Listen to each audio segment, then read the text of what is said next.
We're going to just have our end of the year debriefs, and we're going to look forward to next season where we have a lot more time to reevaluate and look at what we want to do for next year.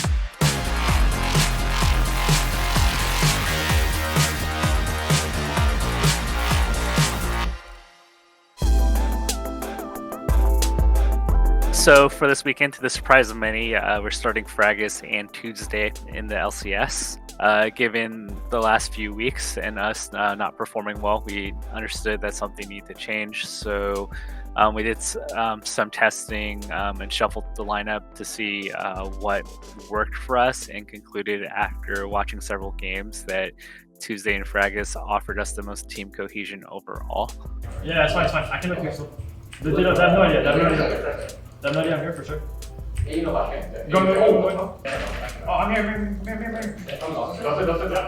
I'm here. Go flash. Jean, very communicative. Fragus, same thing. Always saying what they want. Something goes wrong in the game, they're always looking for the next play. They're looking for the next thing. It's not over yet. They like to be a little bit more proactive, and they are more decisive on play calling. And I think there's a good saying that goes that when you can have 5 people together on a call, it's better than having a non-decision when your window is open or having a split call.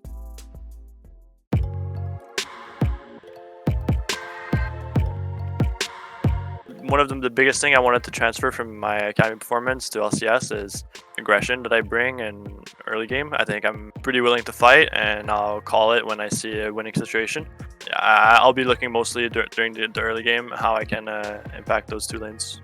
I think in the academy, we're performing a lot better for sure from last split, and like we came into this split with a new mindset and like a different type of play style. The jump from academy to LCS is actually huge. So like my first day of scrims was the big like eye opener. Like, yeah, you get punished 10 times harder you do in LCS than in academy.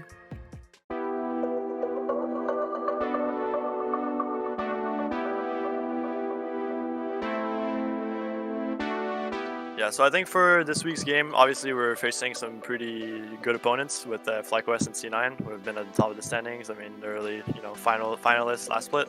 When it comes to game day, things are always a little different, and people play a little safer. So I don't feel too pressured about this weekend.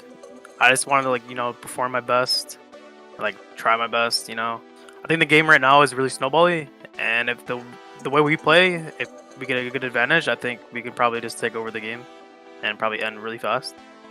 Alright, Patty, a little looser? Yeah.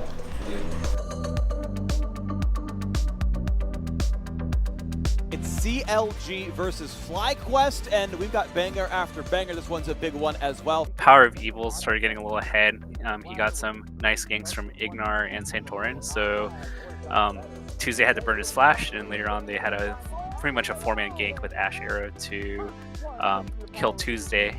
So I think what broke the game open was actually a team fight where Flyquest's Orianna and Ash, they burned their early ultimates, which are vital to team fights. And I think there was just a little bit of disconnect there because half the team was still pretty far out there, whereas our engagers started engaging too early.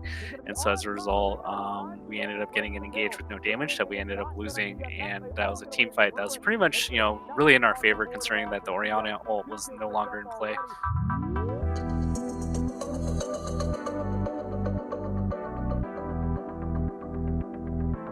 Cloud9 faces CLG.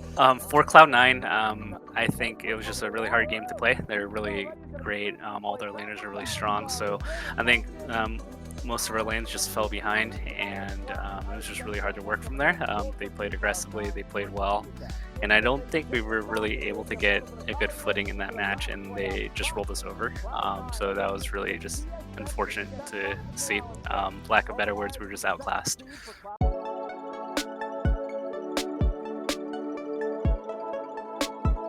Since we lost earlier to C9, we have tiebreakers today. So our first match, no matter what, will be against Dignitas. We're opting into Pobelter because we believe that he has a better chance of winning us the game.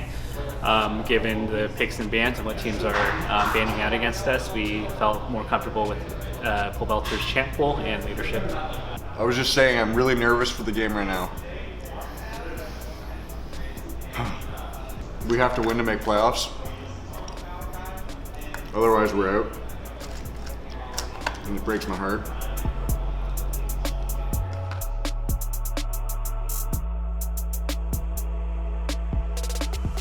They got a really good level 1 invade, and so our jungler set was put on the back foot the whole game, and Olaf got to dictate whatever he wanted, and they drafted around the Olaf and they played off of it.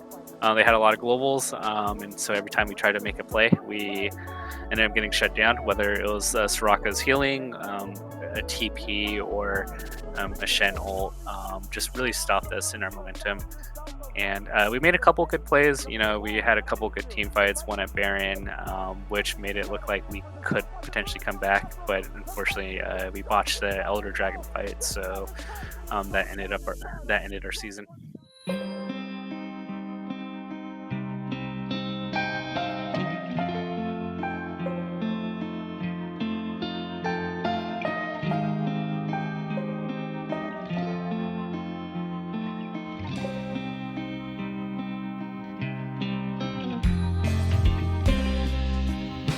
So I want to thank each and every one of you for working hard. You guys had high commitment.